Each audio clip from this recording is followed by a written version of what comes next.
안녕하세요. 자, 오늘 우리 세무사 GS 이순환 어, 문제풀이 과정에 대해서 이제 간략하게 어떻게 강의 진행될 건지 좀 말씀드리도록 할게요. 먼저 이제 원래 이제 당초에는 저랑 우리 이제 저랑 같이 세법 교재를 쓴 박지섭 회계사하고 같이 이제 강의하기로 그렇게 했었는데요. 우리 이제 박지섭 선생님이 좀 이제 집안에 개인적인 이제 일정이 이제 발생을 해서 좀 이번 주말 이번 일정에 이제 강의하시기가 좀 이제 어렵게 됐어요. 그래서 이번 GS 이순환은 저 혼자 이렇게 10회차 전부 다 강의가 진행될 거다. 그렇게 말씀드릴게요. 당초에 이제 공지된 내용하고 좀 변경이 되어서 죄송스럽게 생각을 해요. 대신에 제가 열심히 강의하도록 그렇게 할게요. 일단 이제 우리 이순환 인제 가정이 인제 어떻게 인제 운영이 될 건지 뭐 전반적인 거 좀 말씀을 드리면, 우리 인제 이순환 가정이 인제 가장 인제 중요한 목표는요, 제가 생각했을 때는 세무회계 기본서 복습이에요. 우리 인제 시중에 인제 많은 교재들이 있는데요. 그리고 또 많은 가정도 있잖아요. 그중에 저는 뭐 개인적으로 이 세무회계 우리 기본서 있잖아요. 뭐 제가 만든 교재든 다른 선생님께 만든 교재든 그 교재만 여러분들이 열심히 이제 공부하시고 다 회독을 하시면 합격하시는데 전혀 문제 없을 것 같아요. 최근에 인제 기출 문제를 보면 뭐 굉장히 인제 난이도가 어려워 가지고 어려운 주제, 새로운 유형을 인제 풀어야만 합격하고, 그렇게까지 인제 문제가 출제가 안 되고요. 여러분들이 이제 기본적인 내용들 잘 하시면 충분히 이제 고득점에서 합격하실 수가 있을 것 같아요. 근데 이제 워낙 우리 이제 세무위기 공부할 양이 많으니까 그 기본서 내용이 이제 숙지하기도 좀 힘드신 것이죠. 또 다시 이제 안다고 해서 또 시험장에 가서 정답을 맞출 수 있는 게 아니잖아요. 풀다 보면 뭔가 실수하게 되죠. 그래서 이제 이러한 실수를 줄이는 것도 이제 굉장히 중요하고, 그래서 저희 이제 생각은 어떤 거냐면, 우리 항상 이제 사람들이 인제 이 책을 열심히 공부해야 되는 건 잘 아는데 그냥 참 인제 공부하기 힘들잖아요. 근데 내일 시험이 있고 다른 사람하고 등수가 비교가 되고 뭐 이런 게 있으면 쪼끔 더 인제 공부를 열심히 하게 되죠. 마치 우리 중고등학교 때 뭐 중간고사, 기말고사 치면 열심히 공부하잖아요. 그래서 인제 그런 식의 관점으로 우리 인제 진도를 정해 놓고, 이번 주에 내가 시험 치는 진도 범위 안에서는 어떻게든 인제 그 진도를 열심히 소화해서 좋은 점수를 받으려고 여러분들이 쪼금이라도 노력을 한다면 그게 여러분 합격에 도움이 되지 않겠느냐 생각을 해요. 그래서 인제 이러한 GS 과정이 있는 것이죠. 그래서 일단 우리 이순환은 전범위에 대해서 인제 한꺼번에 시험 보는 것은 아니고 진도별 인제 모의고사로 되어서 범위가 정해져 있죠. 그래서 인제 이번 주에 시험 치는 범위를 여러분이 좀 집중적으로 공부를 하실 수 있도록 그렇게 하고 있죠. 그래서 실제로 인제 모의고사 낼 때도 어떻게 될 거냐면, 사실 제가 인제 기존에 인제 GS를 할 때는 그래도 여러분들이 인제 대부분 GS 응시하시는 분들이 유해생분들이 많으니까 '공부를 좀 많이 했을 거다.'라는 인제 가정하에 실제 기본서보다 쪼끔 더 이제 난이도가 높은 실제 시험 수준의 한 120% 130% 의 인제 내용을 출제해서 혹시라도 어렵게 나왔을 때 인제 충분한 점수 받을 수 있도록 해서 쪼끔 인제 어렵게 인제 출제를 하려고 했었어요. 그랬는데 인제 이번부터는 쪼끔 컨셉을 바꿔서 최근에 인제 시험 문제가요, 아주 어렵게 출제가 되지 않고 있다 보니 오히려 실수를 안 하는 게 더 중요한 게 최근 트렌드예요. 그래서 그런 거 고려해 가지고 여러분들이 인제 실수하지 않도록 하기 위해서 우리 평소에 인제 세무의 교재에 있었던 문제 있잖아요. 그 문제와 유사한 수준 내 내용으로 한 전체 문제의 한 50%를 하려고 해요. 그렇다고 해서 뭐 숫자가 똑같고 내용이 똑같고 당연히 그런 건 아니겠죠. 인제 기본서 문제 중에 이쪽 내용하고 이쪽 내용하고 이제 섞는다든지 등등을 해서 여러분들이 평소에 세무회계를 공부했으면 들어봤던 그런 내용인데 쪼끔 인제 출제된 형식이 달라지다든지 이런 식으로 인제 한 50% 정도를 내려고 해요. 우리 인제 실제 출제하시는 교수님들 보시면 일단 이제 우리 수험생분들이 인제 점수 맞을 수 있도록 주는 문제, 자 점수 주는 문제, 그래서 점수 주는 문제를 한 요 정도 인제 출제함으로써 여러분들이 이번 주에 진도 복습만 충분히 인제 했다면 한 50 점은 인제 맞추는 데 크게 어렵지 않게끔 그렇게 출제를 하고요. 근데 다만 시험이라는 게 절대로 우리 세무의 교재에 있는 내용 그대로 되지 않아요. 뭐라도 좀 이제 변형이 되죠. 교수님이 인제 그대로 인제 모든 세무의 교재에 있는 문제 그대로 냈다. 그럼 쪼끔 이제 직무유기의 관점이죠. 뭐라도 좀 바뀔 거예요. 그래서 이제 당연히 이번 이제 모의고사에도 기초적인 수준의 이제 문제가 한 50%일 것이고, 그다음에 이제 교재 이제 기본서를 공부했고 그걸 제대로 공부했다면 약간의 이제 응용을 해서 이런 맞출 수 있도록 그렇게 이제 한 30% 내려고 생각을 해요. 구체적으로 이제 이 응용이란 개념은 뭐 이 정도로 이해하시면 될 것 같아요. 뭐냐면 제가 이제 법인세 제일 처음 이제 시작하는 날 강의한 내용 중에 이런 거 있죠. 우리 인제 면세 농산물인 의재료 면세 농산물인 인제 원재료를 매입을 해서 의제 매입세액이 있고, 의제 매입세액이 있으면 이제 취득가액에서 세법상 차감해야 되는 거 아시죠? 근데 인제 그 문제가 부기에는 인제 "의제 매입세액 관련된 현계처리를 하나도 하지 않았다. 뭐 세무정하시오." 이렇게 냈어요. 그때 인제 우리가 세무정해야 될 것 중에 하나가 인제 의제 매입세액은 이제 부가가치세 선급금, 세법상 선급금 자산계장이잖아요.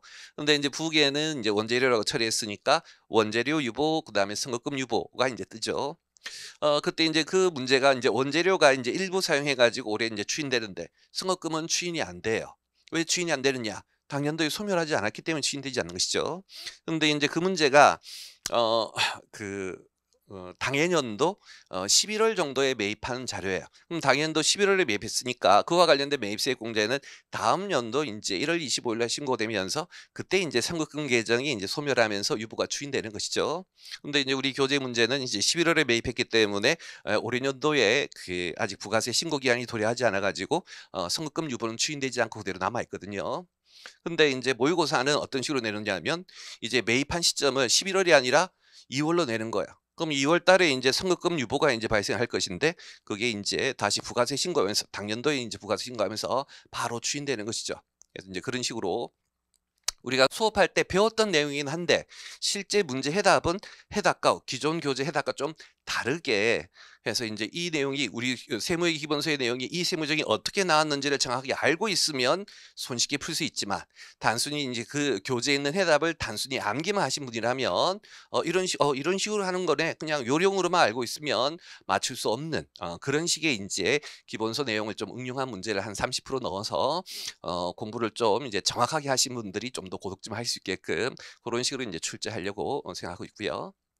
그다음에 이제 나머지 한 이제 20% 정도는 이제 킬러 문항의 개념으로 항상 이제 매년 세무회계 인제 기출 문제를 보면 우리 세무회계에 인제 100점 맞으신 분은 거의 없잖아요. 뭐 실수해서 틀리는 것도 있지만 뭔가 쪼끔 인제 고민을 해야 되고 많이 응용이 된 그런 내용이 있죠. 그래서 그것까지 맞으면 인제 아주 고득점할 수 있는 그런 식의 내용들이 인제 매년 쪼금씩은 출제되죠. 근데 인제 그렇게 많이 출제는 안 되고, 그래서 인제 GS 문제도 마찬가지로 또 출제한 사람 입장으로서 여러분이 100점 맞아 버리면 제가 좀 자존심이 상하잖아요. 그래서 100 점은 쪼끔 인제 맞기 어려울 수 있을 정도로 해서 쪼끔 인제 난이도 있는 내용을 한 20% 정도 가미를 해서 인제 아주 인제 실력이 높으신 분과 쪼금 그렇지 않은 분의 점수 차이는 있어야 되겠죠. 그래서 고렇게 함으로써 어 좀 출제하려고 해요. 그리고 인제 사실 인제 이런 문제들이 인제 매년 시험에 일부 뭐 한 문제 전체 다 그런 게 아니라 일부의 내용이 인제 그렇게 인제 출제가 되는데, 그때 여러분들이 제가 인제 출제했던 내용이 그대로 뭐 '시험에도 출제될 거다.'라는 장담은 못 드릴 것 같아요. 교수님이 생각하는 킬러 문항과 또 제가 생각하는 킬러 문항이 또 다르죠. 누구나 인제 모든 교재에 있으면 그게 킬러 문항이 아니겠죠. 하지만 인제 이런 걸 출제하고자 하는 의도는 뭐냐면 그런 것들이 출제되더라도 여러분들이 당황하지 않고 할 수 있도록 인제 어느 정도의 인제 뭐 만점은 못 받겠지만 그 문제와 관련해서 한 배점의 한 반 정도는 맞을 수 있게끔 평소에 그런 연습을 해 보면 시험장에 가서 당황하지 않는다는 것이죠. 뭐 대표적으로 여러분들 예전에 그런 거 있었죠.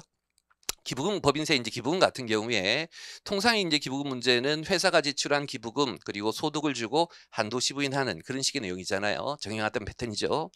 근데 예전에 인제 세무사 2차 시험에 보시면 오류 수정으로 인제 하는 거죠. 우리 수업 시간 중에 문제도 풀었는데 먼저 회사가 인제 세무조정을 다 해 놓고 근데 세무조정했는데 뭔가 오류가 있다.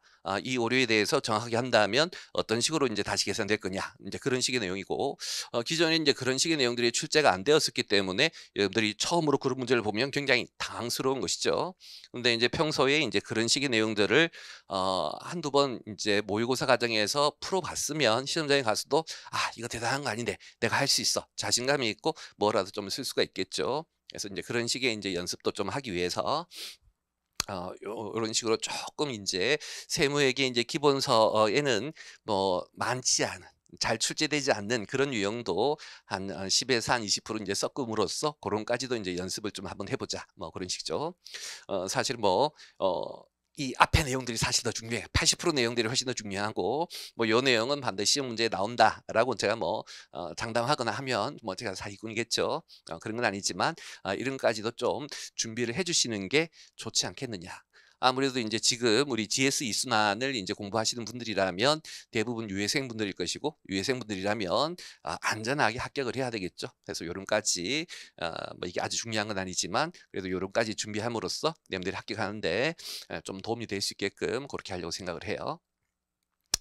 자 그다음에 이제 두 번째는 실전 문제 풀이 능력 비양인데요. 이거는 인제 뭐냐면 그 여러분들이 인제 그 뭐 이미 많은 답안지를 작성해 보셨겠지만 2차 시험 문제 주관식이다 보니까 답안지를 어떻게 작성하느냐도 굉장히 중요한 것이죠. 그래서 이렇게 GS 문제를 매주 인제 실제 시험 치듯이 인제 쳐 봐서 매번 답안지 작성하고 하면 실제 시험장 가서도 우리 1 시간 반이라는 짧은 시간 안에 충분히 인제 제대로 된 답안지를 작성하실 수가 있겠죠. 그래서 인제 그렇게 하기 위해서 우리 매주 인제 답안지를 작성하고 그다음에 인제 여러분들이 작성한 답안지 가장 인제 훌륭한 답안지 모범 답안지를 인제 학원에서 게시하고 그렇게 함으로써 피드백 받는 그런 것이 인제 또 목표고 또한 그런 것을 위해서 제가 실제로 인제 그 우리 시험 치고 나서 강평하잖아요. 강평할 때도 같이 문제를 읽으면서 "요 문제에서는 요 내용이 중요한 거예요. 그리고 요때 요 내용이 나왔으니까 이렇게 풀어야 돼요." 라고 하면서 제가 같이 수업 시간 중에 문제 읽으면서 제가 여러분들 수험생처럼 풀 거예요. 그래서 직접 칠판에 판서로 여러분들은 제가 칠판에 판서하면서 풀이하는 과정을 모시면서 '아 저 선생님이 인제 이 문제를 이렇게 풀었으니까 나도 저렇게 풀어야지.'라고 해서 여러분들 실전 문제 풀이 능력을 좀 향상시킬 수 있도록 그렇게 강의를 할 계획이고요. 그다음에 인제 세 번째가 세법 개정 사항의 숙지에서요. 우리 인제 그 세법은 매년 개정이 되잖아요. 그리고 지금까지 관례를 보면 그 해에 개정된 게 굉장히 좀 잘 출제가 돼요. 사실 우리 이제 세법 공부할 내용 전체 뭐 100이 있다면 그 해에 개정된 내용은 실제 퍼센트로 본다면 1% 2% 미만인데 1% 2% 미만 개정된 내용이 다른 99% 98%의 내용보다 더 출제 비중이 높더라는 것이죠. 그렇기 때문에 여러분들은 반드시 개정된 사항들을 잘 하셔야 되겠고 아무래도 인제 개정된 사항들 같은 경우에는 기존에 인제 그런 내용의 문제가 없으니까 교수님들도 출제하시기가 덜 부담스러운 거예요.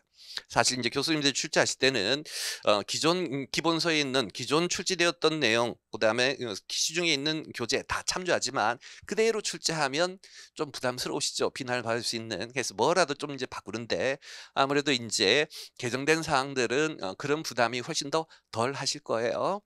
그래서 뭐 그런 관점으로 아마 개정 사항들을 많이 인제 출제하시는 것 같은데 그래서 이번에 출제할 때도 올해뿐만 아니라 과거 연도에 보면 올해 개정된 게 인제 올해도 출제되지만 작년에 개정된 게 올해 출제되는 경우도 허다해 있어요. 그래서 한 넉넉하게 한 최근 3 년간 개정된 내용들이 있죠. 요 내용들을 좀 집중적으로 문제에 실음으로써 여러분들이 그 충분히 최근 개정 사항들을 숙지를 해 가지고 쪼금 더 효율적인 공부가 될 수 있게끔 고렇게 하려고 지금 계획하고 있어요. 그다음에 인제 마지막으로 인제 수업할 때 인제 강평은 뭐 아까 얘기했듯이 뭐 요렇게 1 번은 뭐 설명드렸고요. 그다음에 이제 갈로 2 번은 인제 어떤 거냐면 어 문제 풀면서 제가 요 문제를 출제한 의도 해서 뭐 아까 했던 것처럼 여기 응용하는 거 있잖아요. 뭐 기초적인 내용들이야 뭐 이미 수업할 때 다 뭐 설명했던 것이니까 됐고 요렇게 요 문제는 수업 시간 중에 했던 내용인데 이번에 요걸 요렇게 응용한 거예요.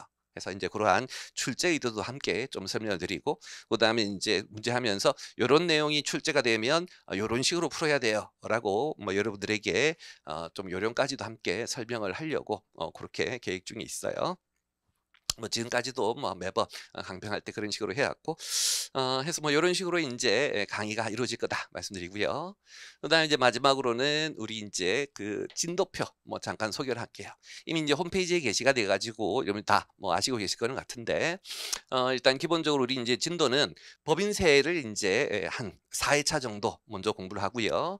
그다음에 이제 5 회차, 6 회차 까지 소득세고 그다음에 7 회차에 인제 한 반 정도까지 7 회차에 한 반 정도까지는 인제 소득세. 그다음에 인제 반은 좀 그렇겠네요. 반까지는 아니고 7 회차에 한 30% 한 정도까지는 소득세를 하고요. 그다음에 이제 7 회차에 인제 한 60-70% 하고 8 회차에 인제 100%는 부가가치세를 인제 출제하도록 그렇게 할게요. 어 우리 인제 저희 저 같은 경우에는 인제 공부를 할 때 어떤 식으로 공부하는 걸 좋아하냐면 만약에 법인세, 소득세, 부가세 있으면 법인세 쪼끔, 소득세 쪼끔, 부가세 쪼끔보다는 법인세 먼저 풀로 다 하고 그다음에 소득세 정리하고 부가세 정리하고 이런 식으로 인제 가고부터 저는 공부를 했어요. 뭐 장단점이 있겠죠. 인제 법인세에 집중하고 하든지 아니면 법인세 일부, 소득세, 부가세를 같이 나가든 다 뭐 장단점이 있을 건데 어 제가 생각하는 인제 법인세를 먼저 쭉 하는 것은 왜 그러냐면 사실 이제 우리가 어떤 세법을 공부하다 보면 각 세법마다 특징이 있잖아요. 뭐 법인세 같으면 가장 이제 중요한 게 세무조정인데 이 세무조정과 같은 전반적인 이 법인세의 관점이요. 이 집중적으로 공부하다 보면 감이라는 게 생겨요. 그래서 어느 정도 여러분들이 공부를 어느 정도 하고 나면 '아 이 조문은 당연히 이런 상황 때문에 이렇게 만들어질 수밖에 없구나.'가 인제 되는 것이고 이 법인세 앞뒤가 인제 연결 비교가 되고 해서 저는 인제 옛날에 수험생실부터 공부하기를 이렇게 쭉 인제 한꺼번에 인제 그 파트를 처음부터 까지를 한꺼번에 인제 정리하는 거를 좀 좋아해서 '여러분들도 인제 그렇게 하면 좀 좋지 않겠느냐.'라고 해서요. 일단 여러분들이 인제 당장에는 우리 인제 법인세를 좀 집중적으로 앞쪽에 인제 공부를 하시고 특히나 우리 인제 세무회계 올해 인제 수업 들으신 분들도 법인세부터 먼저 시작을 했죠. 그래서 인제 고런 차원에서 요거를 먼저 하시고 그다음에 인제 소득세, 부가세 해서 인제 그 세목을 집중적으로 그달에는 그 세목을 집중적으로 함으로써 그 세목과 관련된 전반적인 뭐랄까 공부감을 좀 익히는 게 좋지 않겠느냐 해서 뭐 요렇게 인제 진도가 인제 짜여져 있어요. 그래서 뭐 고 정도 참고 말씀드리고 그리고 마지막으로 인제 9 회차하고 10 회차에서는 여러분들이 한 2 달여간 법소부를 인제 공부를 했잖아요. 그러면 인제 근데 사실 우리 시험은 법인세 50 점, 소득세 30 점, 부가세 20점 이렇게 해서 인제 한꺼번에 출제가 되죠. 고런 인제 경험도 좀 느껴봐야 되기 때문에 마지막 한 2 회차 정도는 그렇게 전범위를 실전 시험장에 가서 치듯이 하시면 또 좋지 않겠는가 뭐 그렇게 싶어요. 그래서 인제 고런 식으로 진도표를 짰다 말씀을 드리고요. 일단 인제 뭐 오늘 제가 드리고 싶은 말씀은 다 드렸고요. 나중에 인제 실제 우리 수업할 때 여러분들 뵐 거고 뭐 열심히 강의해서 여러분들 합격하시는 데 도움이 될 수 있게끔 그렇게 노력하도록 할게요. 여러분들도 인제 그때 시험에 오실 때까지 열심히 좀 복습을 해 주셔서 좀 좋은 점수를 받고 기분 좋게 합격하셨으면 좋을 것 같아요. 오늘 설명은 요 정도 하는 걸로 할게요. 마치죠. 수고하셨습니다.